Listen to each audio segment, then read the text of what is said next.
আজ সকাল থেকে প্রচণ্ড হাওয়া হচ্ছিল। হাওয়ার গতির আওয়াজ শুনে নিশ্চয়ই আন্দাজ করতে পারছো যে কতটা হাওয়া হচ্ছে। হাওয়ার জোর দেখে একটু তাড়াতাড়ি ছাদে চলে এসেছিলাম, ভাবলাম দু একটা মাটির টব হয়তো পড়ে ভেঙে যেতে পারে।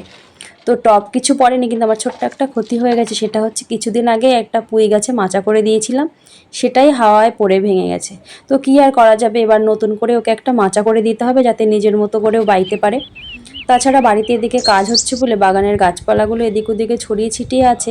তার মধ্যে আবার গত বছরের কিছু পর্তুলিকার পুরনো গাছ ছিল, সেটা কিছুদিনের আগে বৃষ্টির জল পেয়ে নিজেকে ভালো মতো মেলে ধরেছে, নানান কালারের ফুটে আছে। আর সকালবেলা যেহেতু আমি ছাদ বাগানে জল দিতে আসি, তাই পাখিদের জন্য কিছু খাবার আর একটু জল রাখি যাতে ওরা ভালো মতো স্নান করতে পারে, খাবার খেতে পারে।